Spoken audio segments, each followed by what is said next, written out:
ladies, and thanks for joining me for another video. If you're new here, my name is Beanie. I'm a certified trauma-informed coach who specializes in domestic and narcissistic abuse. Today, I want to break down a little bit of what happens in your brain during trauma and why trauma bonds can feel so incredibly difficult to break. And the point here is not to give you a science lesson on the inner workings of your brain, but rather to kind of assure you that what is happening to you is more intense than just you being an emotional about a certain breakup.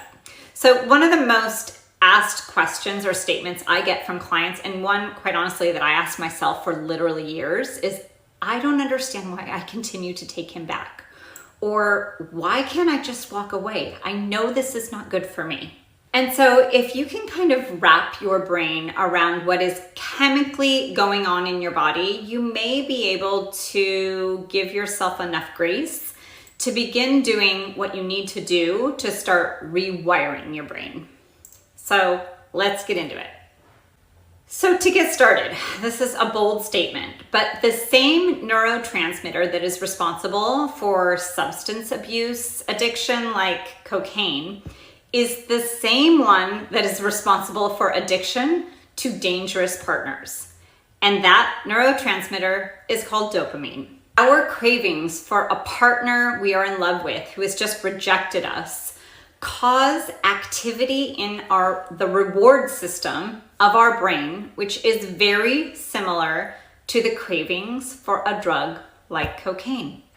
It's that constant mixing of the intense bonding with the intense betrayal that end up getting us hooked on that drug that is abuse.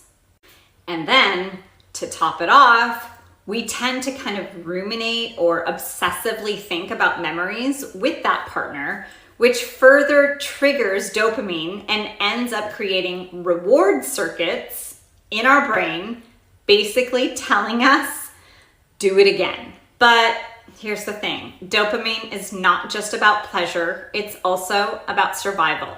So not only does this chemical in our brain tell us to do it again, but it also is telling us to pay attention to what is important and to pay attention to our own survival. And the more powerful the experience, the stronger the message is to your brain that says to repeat the activity. So essentially, abuse survivors' brains are basically completely taken over by dopamine. So how do we take back our brain from the hijacking that's been done by this dopamine?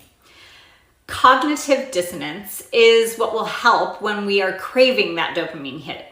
And that just means that when you have those moments where you're struggling because you know what is happening is wrong, and yet you continue to seek it out, those moments, those conflicting beliefs or thoughts that are uncomfortable, that's cognitive dissonance.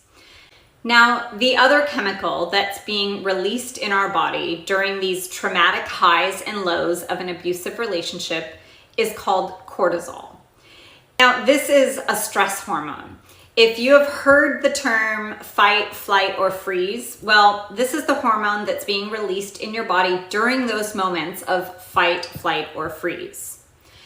And so now, when you are unable to have the physical outlet to release this cortisol that's surging during abuse, it ends up getting trapped within your body.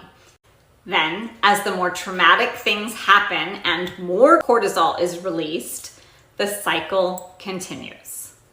So what do we do to counteract the effects of this hormone?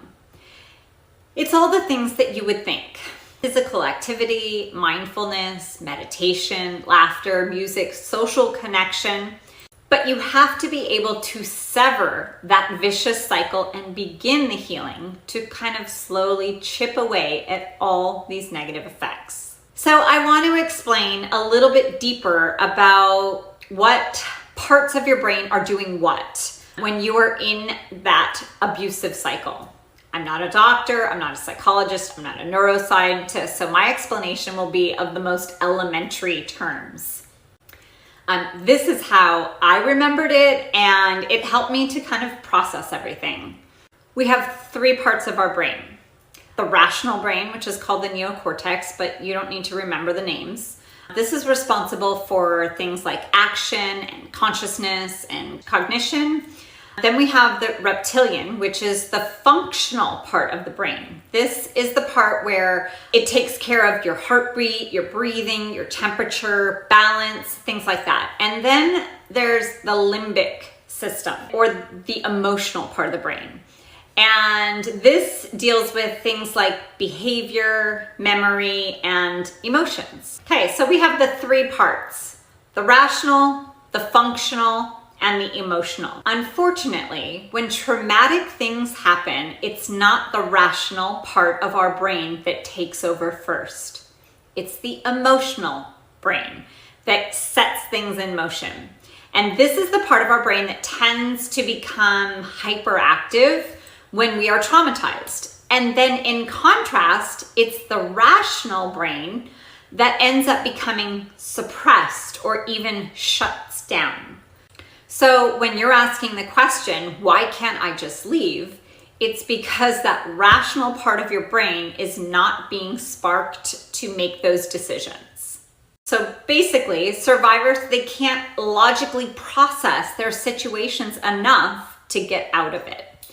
The first part of our brain that I talked about, the rational part, that deals with cognition and decision-making, learning, things like that, actually ends up becoming disconnected with the emotional part of our brain, which deals with things like behavior, memory, and emotions. So they can stop communicating with each other, which is why you need things like resources, support, validation to actually heal the trauma. But when the trauma continues to happen over and over again repeatedly, you are continuously being triggered. That obviously cannot happen. Trauma accumulates over time and it does not heal itself. You have to be able to go in and rewire, dismantle your brain, which is why you have to do all the things. Learning about what is actually happening inside of you. And here's the big one. You have to accept it. That means you have to come to terms with the relationship as it was, as it is, or as it isn't. If you don't do this one thing, acceptance, then the trauma really never goes away. It just lies dormant until someone or something triggers it out of you again. So the great news in all of this is that everything that has happened to you can be reversed. Your brain can begin to function normally again. The hyperactive parts can function as they should. The suppressed parts can begin flowing again. And the lines of communication within your brain can do what they're all supposed to be doing. But like I said, it doesn't just happen. Time alone does not heal. You need to do the work. I work with my one-on-one clients with these things throughout my entire program. Physical activity, mindfulness, laughter, gratitude, and so much more. So if you're interested in learning more about how to work with me, I'll link that below here for you.